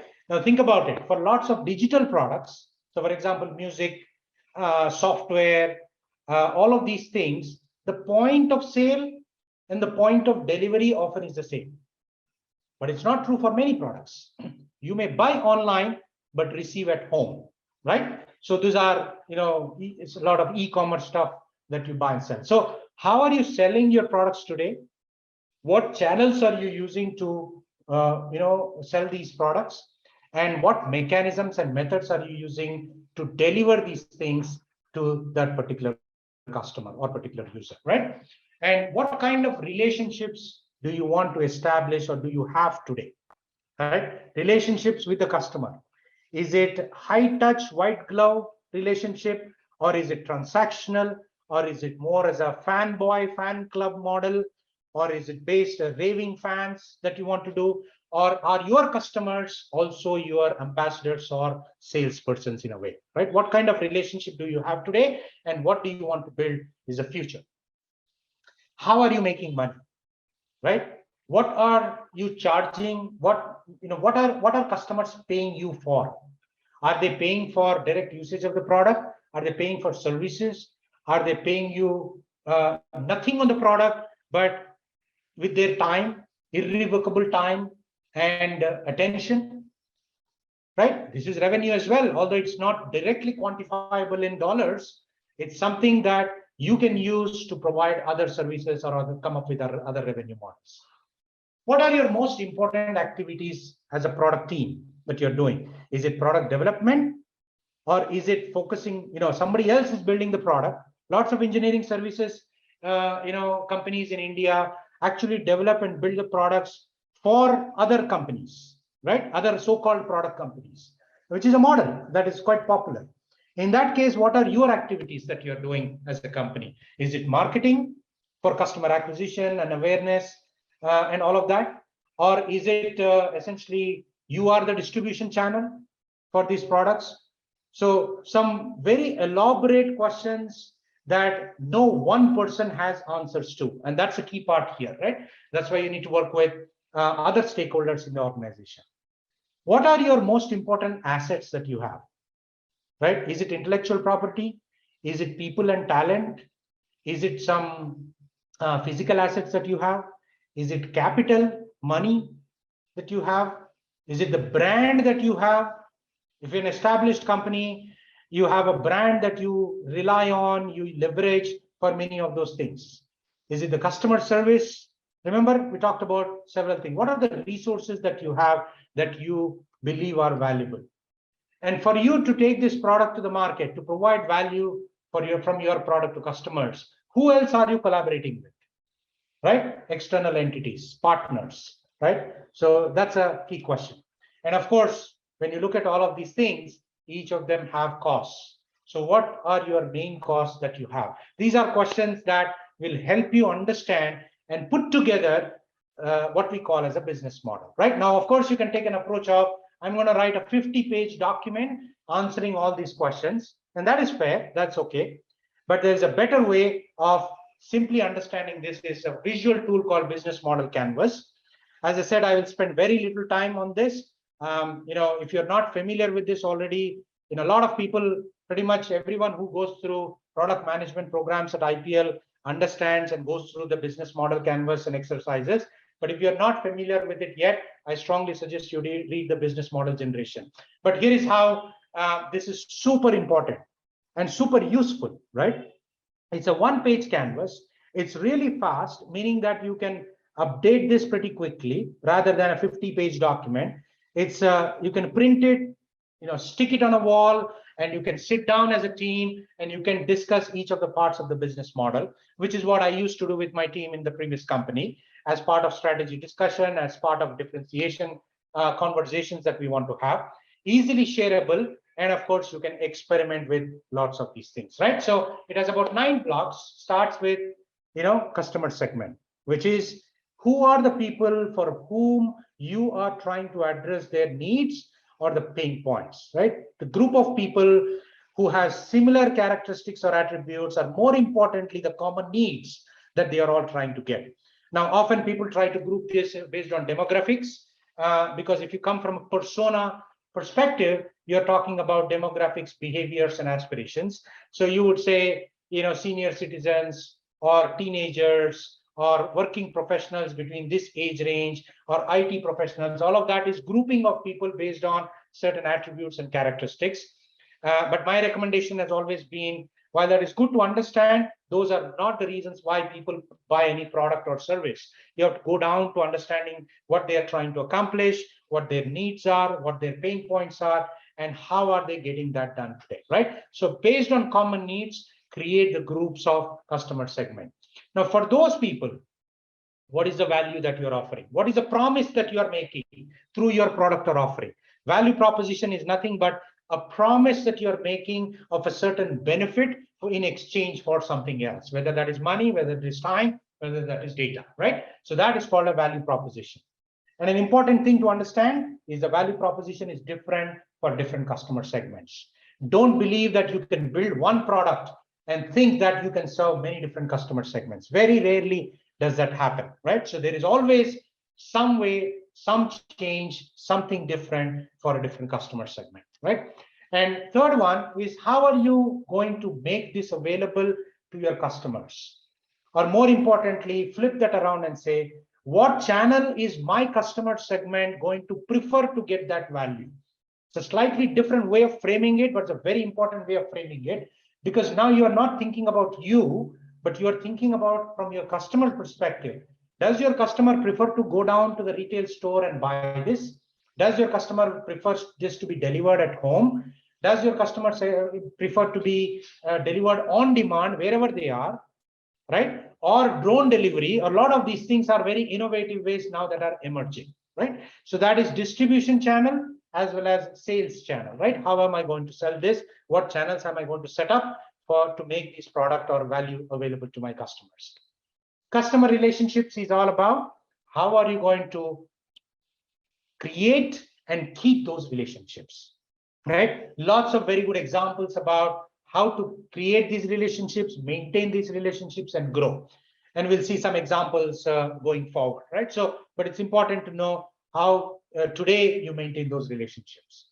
And what are your revenue streams? What aspects are you making money off today? Is there transactions that are being made? So take an example of, let's say, something that you're all familiar. If you take Netflix, right? Many of you believe that the revenue model or revenue stream for Netflix is the streaming service, right? Which is, we all have the app, we pay a monthly or yearly subscription, and we can watch whatever we want, and Netflix is monetizing it through recurring subscription.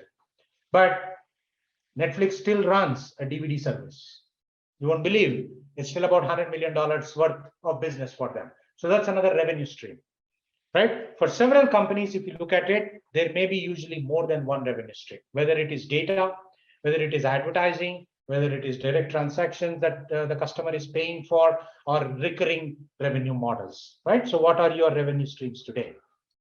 Now we move to what I call as the left side of this model, which is more inbound, inward focus aspects of it. What are your key resources? Meaning, what assets do you have today to make that value proposition? Remember, we talked about talent, IP, finance, and all of those things. And what are the activities that you as an organization, you as a product team are doing, and not somebody else, right? If you are a product team, if you are an engineering team, R&D is a key activity that only you must do and not somebody else. Or if you are not an R&D strong organization, you basically partner with somebody else to do it, and you are actually the key activity, maybe taking this to the market, right? In terms of marketing activities. Now, lots of examples I'm just skipping through because you can find this information in great detail in many, many places. But I want to set the context before we jump into how do we now look at these blocks and start thinking about what kind of differentiation can we look at in terms of products, right? So this is called the BMC, or the business model canvas. Value proposition directly mapped to customer segments, and how that value is delivered for your channels. What are the relationships that you are establishing, maintaining, and keeping?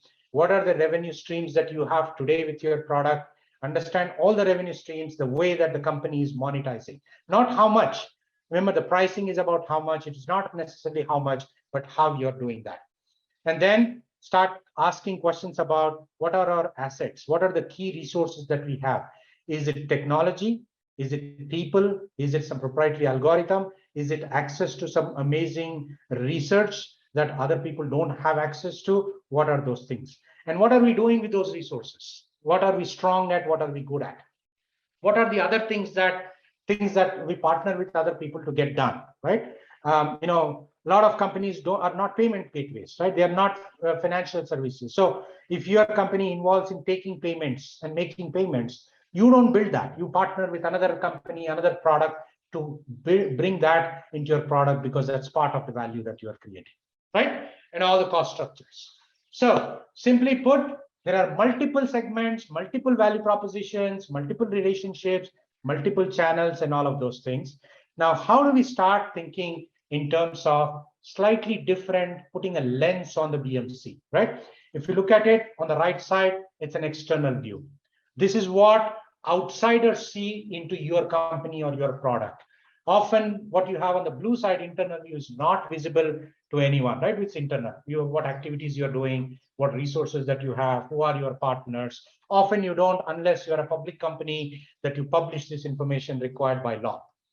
The other important lens that you can apply is if you want to create value, improve value, increase value proposition of your products, you're actually looking on the right side of this canvas, right? That's why I said this is a very nifty tool for us to put different filters on top of this. If you want to create efficiencies, build more things faster in a cheaper way, then you want to look at left side of the things, right? Now this lens is a customer looking at you, right? What is this product? Is this positioned to me? Am I the right person that they are talking to? Right? A lot of weird examples that you see on TV or ads, right? They pick kids and they make them talk about some very adult products. And somehow you question that, yes, it is a benefit for the kid as well, but who is the primary person that you're talking to, right? So identity, benefit, and price. This is often the view of the customer looking at you. And this, let me ask you guys this question to see if you have all gone for lunch or if you're still there with me, to see whose perspective do you think this is of your business model?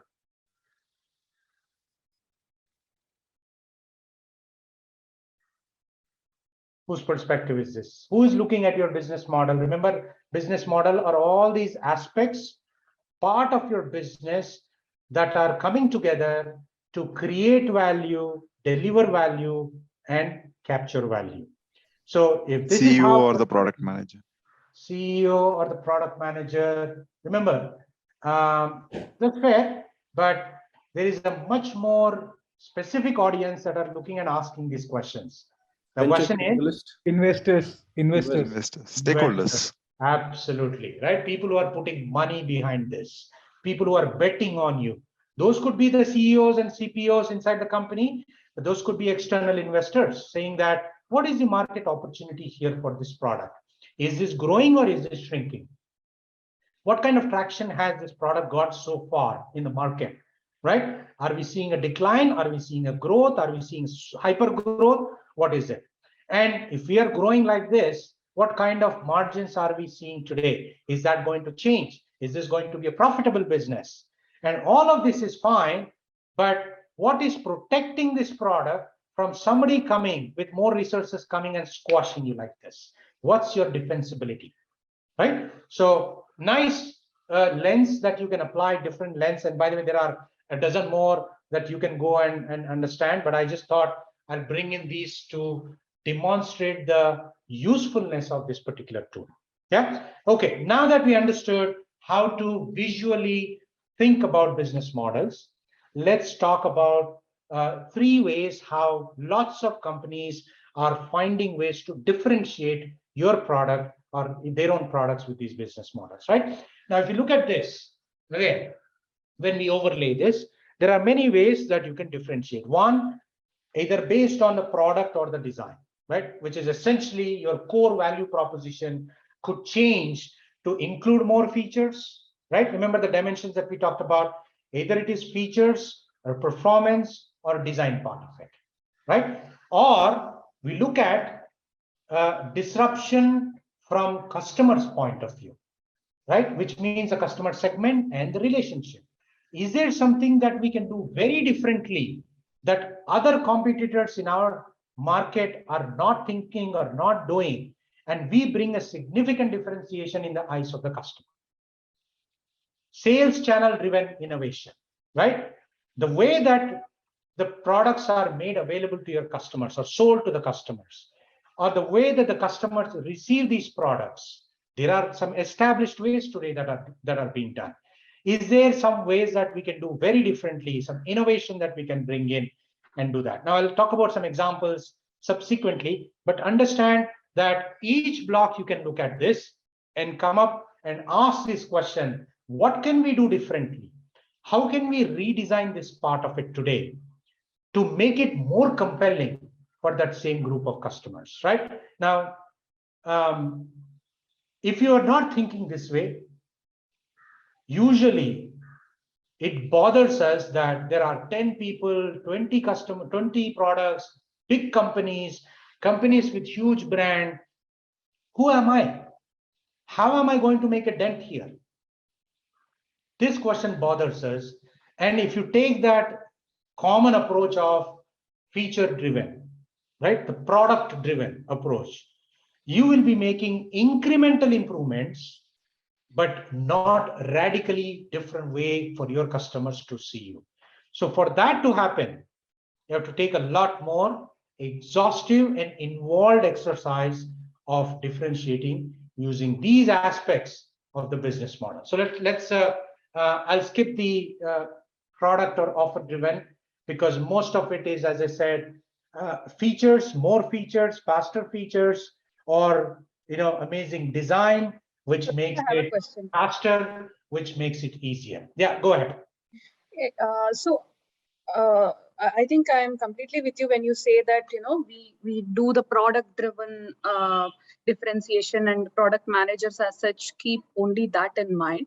But how open are the organizations to have a product management team to build upon or have a perspective of the business model driven differentiation? Are they? Yeah, so that's a very important question.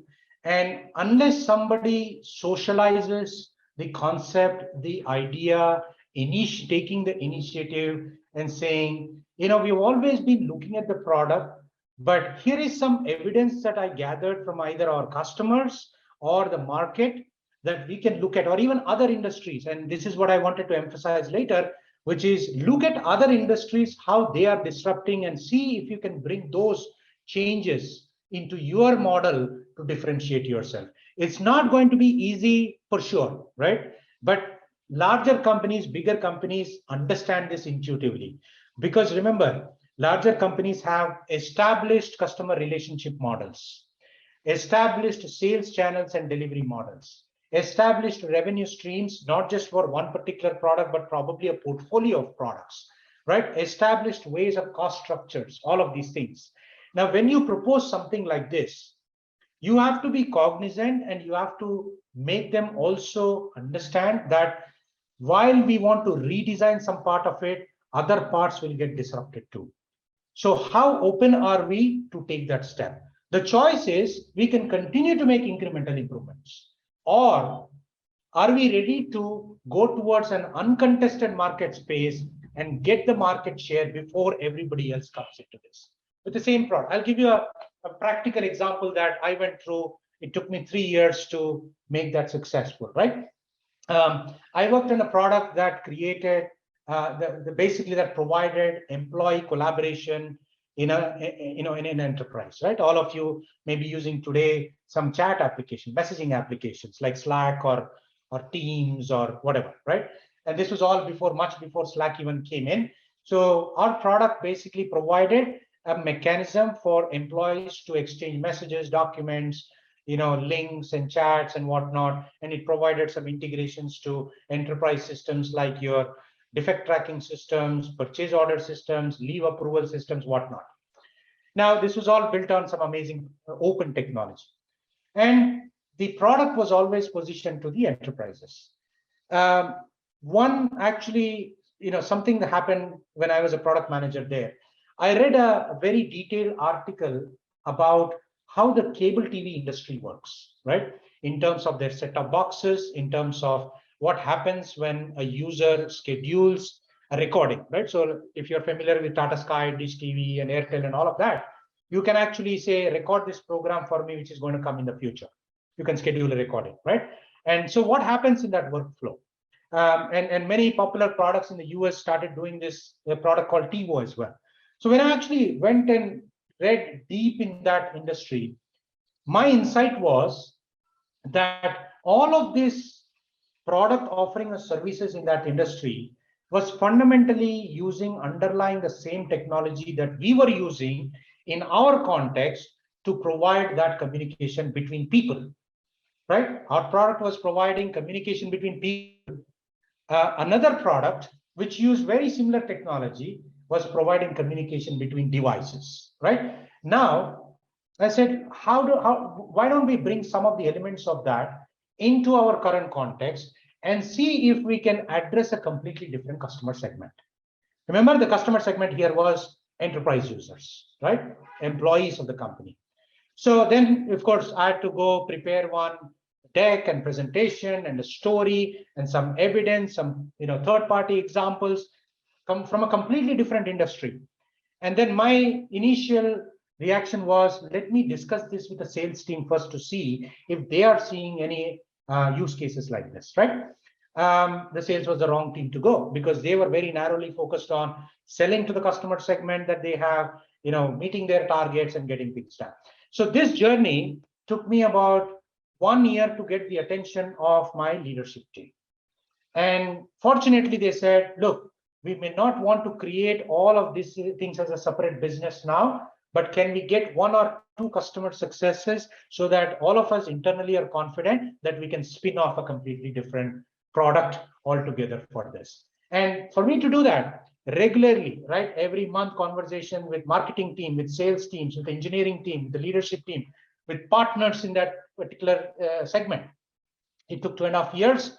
And finally, we got very large customers, completely different use case, where there were security cameras can now record the videos, communicate between devices with almost the same product that we have. Now, that's the beauty of it, right? The product or the value, the features that we've been talking about didn't have to be different. We did not even want to optimize anything there, but focusing on a different customer segment, different need, different problem, and bringing together the different teams that are required, the stakeholders that are required, is definitely going to be challenged. But believe me, when this happened, the business went from a couple of $1 million to $19 million in 5 years. Now that's a huge jump, right? So to your question, Divya, that's why I said it's not an easy exercise just to be done by one person. But that one person can take initiative and should take that initiative, should throw these ideas, should come up with these models and explain people and say, can we experiment? Thank you so much for that practical example. Yeah, Sure. Okay, right. So let's look at customer driven. Now, what this means is often you may be solving problems for one customer segment, but can you look at this and see, can many different customer segments be solved at the same thing with the same value proposition, which is what we call as platform models. Now, when I say platform models, platform is not a technology here, right? We're talking about a platform business model. And what is a platform business model? It's essentially a mechanism, a business model, which enables different interdependent parties to come discover each other and transact with each other. In a simple way, you would have heard these as marketplaces or on-demand places, right? So that's a platform business model. Lots of examples like this for you. One of them is recently emerging one in India is cloud kitchens, right?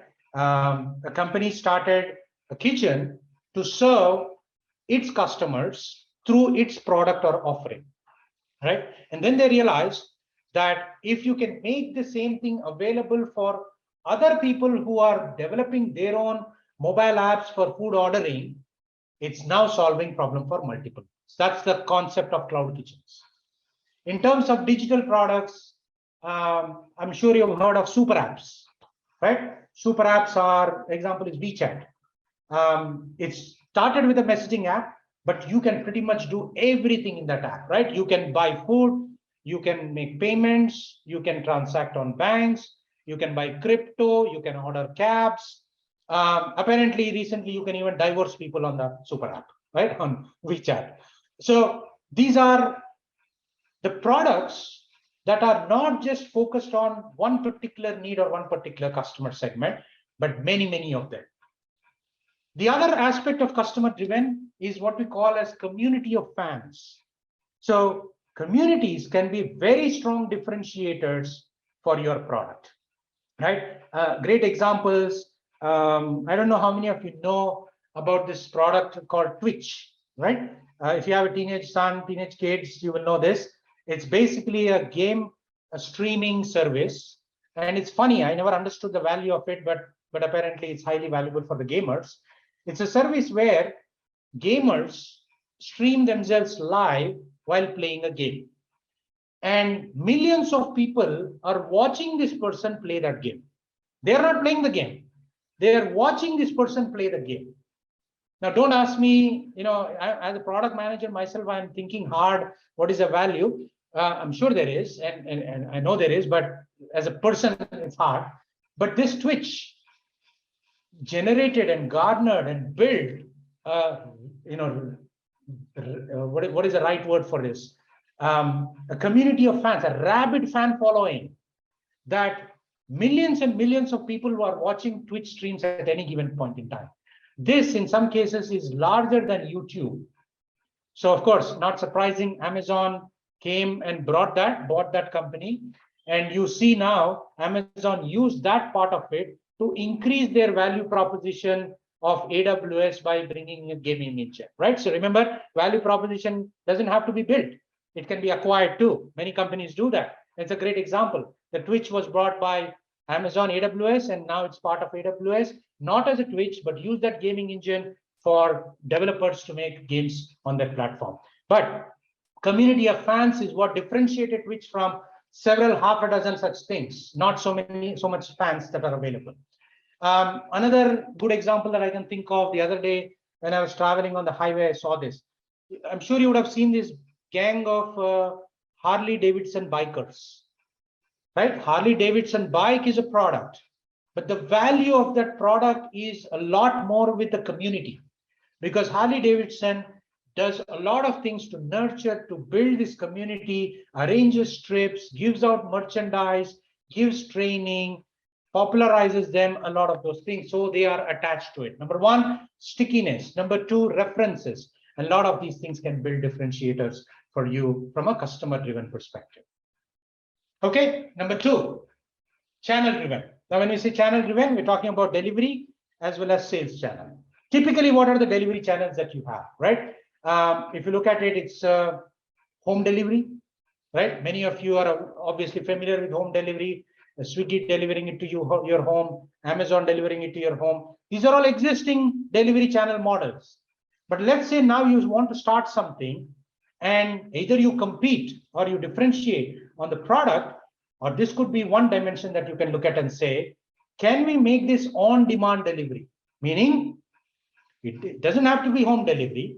It can be wherever the customer is, right? And Amazon tried this some time ago. They said free ice cream. We'll deliver you ice cream wherever you are, right? I'm standing and talking to a friend in the corner of my road, and I can actually book the ice cream, and it is not home delivered. It is delivered to where I am. I don't know if it's Amazon or Uber, one of those guys did, right? So you can look at delivery channels and say, does it only have to be home delivery?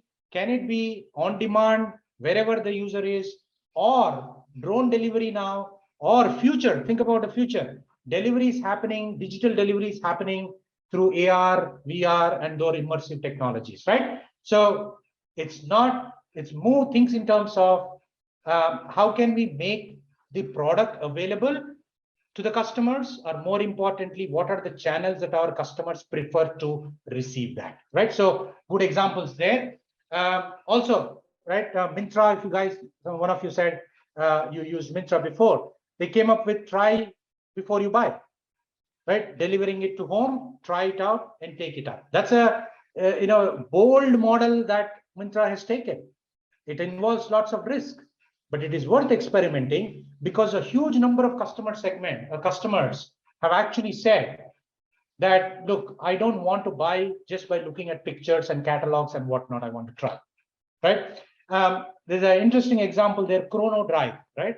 This is a French company where you can order groceries from their mobile app, and you can tell them from morning 8:30 to night 9:30, whichever direction that you are passing by at any given point in time, you can go there and pick up the groceries from their store and take away.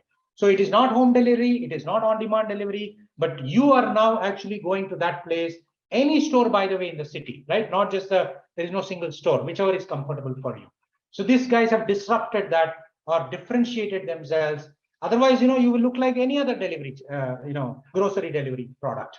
Yeah. Now, some on sales channel. WeChat, we talked about it. This is a fascinating product. Somebody referred to me the other day. Yihao Dian, right? I hope I'm pronouncing it right. It's a Chinese e-commerce company, right? Now, every other month, every other week, there is a new e-commerce company coming in, and I'm sure you have ideas to do it, or your company is already doing it. So is there a different way how we want to compete with the established names, the big players, the physical retailers? Remember, you're always competing with also the the brick and mortar people, right? So what this company did is took a page out of the leaf of Pokemon Go, right? If you guys are familiar with that Pokemon Go, where people went bat crazy about following Pokemon all the streets using their phone. There are some spots which is augmented reality thing. They use that concept, and they actually built virtual stores near popular physical stores, right? So in India, let's say the popular physical brick and mortar store is Chroma, right? Tata Chroma, Reliance, whatever the stores are. This company built a virtual store, meaning if you go and see, there's nothing there, but you use their app and suddenly a virtual store comes up, right? Using the immersive reality. And then you can buy products from there, and you can get them delivered to that place, or you can get them delivered to the home. Fascinating ways of people trying to redesign parts of the business model to come and differentiate themselves in the market, right? Now, if you look at revenue-based, finance-driven, right? And a lot of interesting products that you can see, including the one example I'm sure many of you are familiar with, so I'll probably pick that. Paytm, right? Now, when Paytm came, the problem that they were looking to solve as a payment company is how can we simplify cashless transactions for the buyers, right? So they came up with the QR code, and that QR code, they went to merchants and said, please have this, and the customers can scan this quickly and make you payment. The model that they followed at the time is they took 1% cut from every transaction that happened through that, right? 1% cut from the vendor or the merchant. Now, a lot of these merchants are small-time merchants. Now, of course, the regulatory mechanism also triggered the adoption of this. You all remember the demonetization stage that happened. So it became imminent for the merchants to take it, even though there was a 1% hit, right? So that became successful, of course. So that's one way that they did it.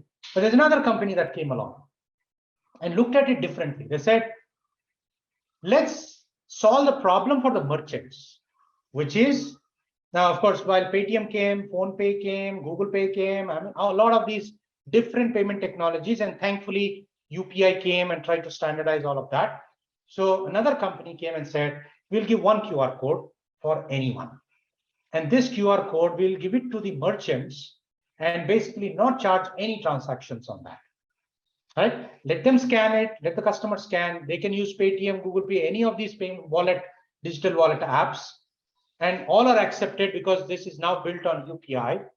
But more importantly, the revenue model is not charging the transaction fee from the merchant. Instead, they gave it for free, and what they used is the data that was collected for each merchant on a daily basis.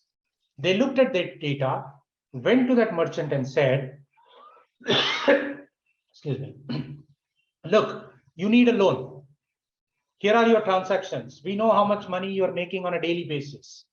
So we are offering you a loan at this percentage interest, which is far low than anything that they can get anywhere, right? Whether they go to bank or private lenders, it's pretty high. They came up with this saying 2% interest rate per month. And more importantly, you don't have to keep on remembering about repaying it. We will take out of that transactions that you're already making it. This company solved a very crucial problem of capital availability for the small businesses, easily repayment of loans, which led to 96% of the loans being repaid on time, and created a $3 billion company in 1 year. And this company is BharatPe, right? This is not a radically new product. It's a QR code scanning product integrated with a payment system. Same.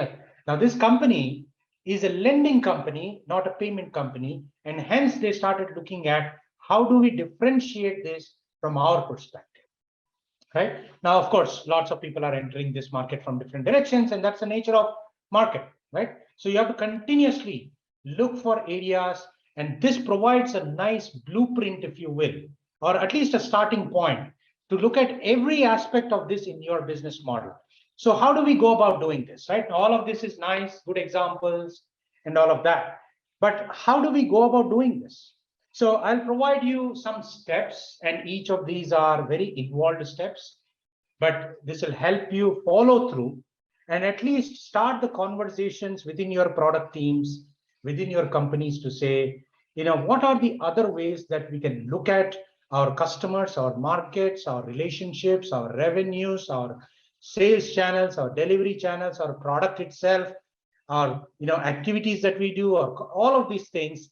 And is there a way to redesign and redefine our business models so that you're not doing incremental innovation, incremental differentiation, right? So first and foremost, obviously, is start with your business model and define that.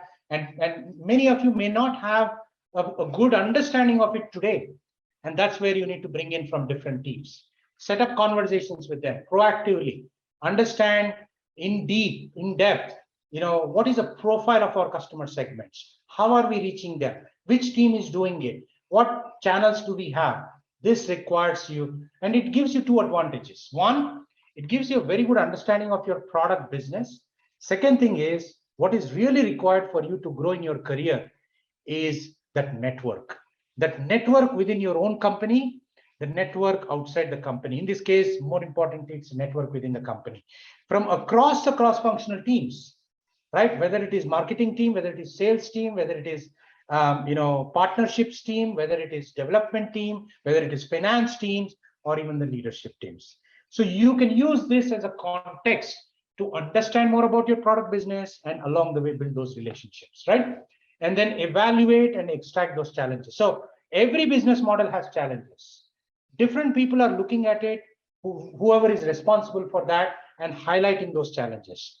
Collate them, bring them together, and identify and list those things in each of these segments or the blocks that you see.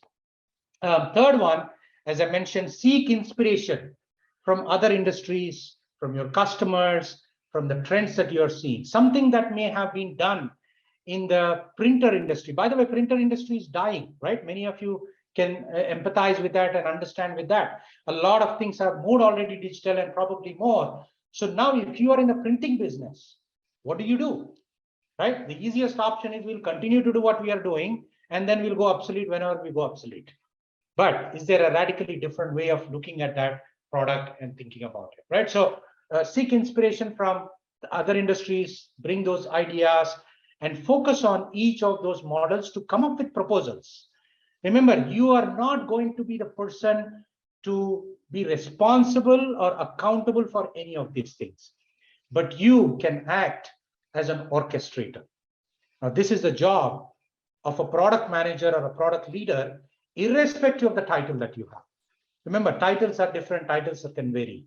Your job as a product manager in any company or a product leader is to orchestrate this process, the productizing process, as we say. So before you start jumping in defining a product, this is an excellent exercise to do. Bring everybody and say, come up with innovative ideas. This is not new. A lot of companies have been doing this process. It's just that now more and more, even large companies have taken cognizance of the power of this, bringing all of them together, right? And the last one and the most important step in this is, this requires tremendous experimentation. There are lots of risks here, right? You are taking lots of risks here. So your ability to prioritize those risks based on what it imposes on the business model is going to be very high. And your organization or your team or even you have to develop the mindset of, we are going to continuously experiment in a small way, what we call as discovery and validation experiments, to test what we believe, is it true or not. If you're not doing that, then you can continue to do what you're doing, but there will be a certain time where suddenly you will wake up, just like Nokia did, and say, the world around you has changed completely. And I'm saying this from personal experience. This happened to me, a product portfolio that I worked for 12 years in that. And while we were seeing slow change in the market, there was a dramatic realization that what we are offering to our customer segments, brilliant product, they love it and all of that, but their needs have changed now. Our product is no longer relevant. They've jumped to something else much ahead, and we were just left shutting down the product, laying off people, and moving on to new things. Now, you can take certain risks like that and still have to continue to do that in companies, but many people, it's an emotional drain, right? So my suggestion to all of you is, irrespective of whether the organization is ready or not, you can start doing this in your company, right? You can bring people together. And that's where I will end this thing. So quick recap, and I love this picture for a variety of reasons, but in this context, don't just be product centric, take a very different approach. One is customer centric, but 9 elements of the business model is something that gives you ideas, right? So just to recap, leapfrog competition, not just incremental differentiation, but redesign parts of your business model.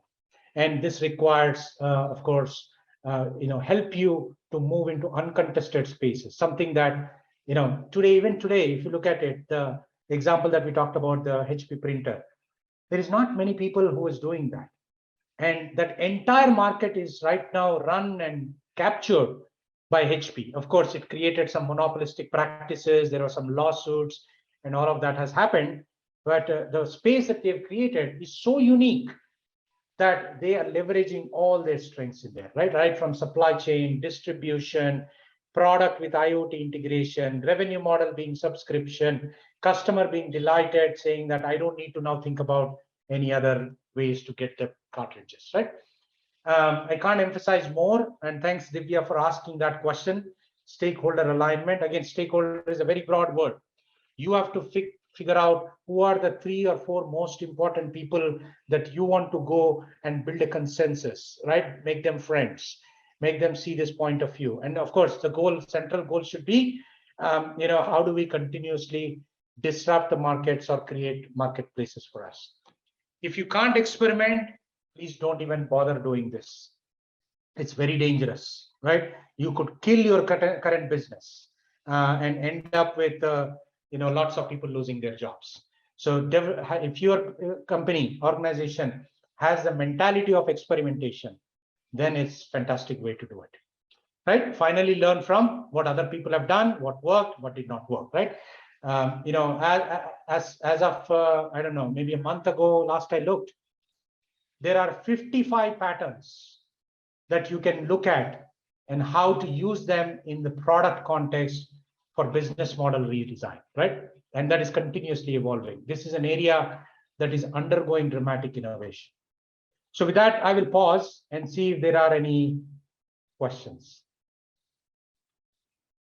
I think I'm a little 15 minutes over time, but hopefully this was useful and helpful. If you have any questions, happy to take them. Divya again, sorry. I had just tried to post something on the Q&A box as well. So I want to know more on the platform-based model versus platform-based products. So any good read that you suggest? I know we are out of time. I'm sure I'll connect with you offline, and I really want to discuss a few topics. But if happy to give you some deeper understanding and also point you to some places where you can know more. But I'm looking at your question, and you're talking about PaaS, platform as a service. I think not exactly. So the word is used very interchangeably. The platform based. So that is exactly why I said, don't think when we use platform in business models context, do not think of them as technology platforms, right?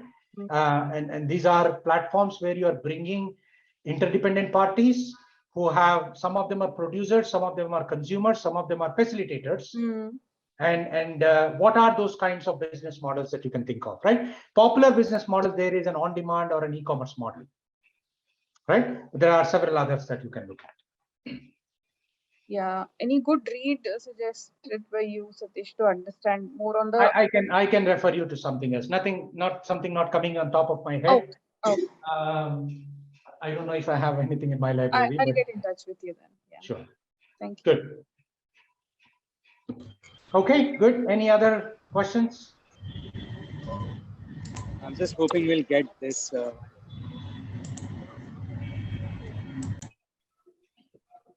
All right. Thank you. And you guys have a good rest of the weekend. Take care. Thanks, Sai. Thanks, everyone. Yes. Thank you, Sai. Thank you. And we can see a lot of questions coming up. So we are more than willing to answer all your queries. Kindly connect with the academics team for any further queries. All you need to do is to scan the QR code for an exclusive one-on-one session. And thank you everyone for being a great audience and participating enthusiastically. And thank you, Sai, for a fantastically interactive and insightful session. Until next time, take care, stay safe, and have a very happy weekend.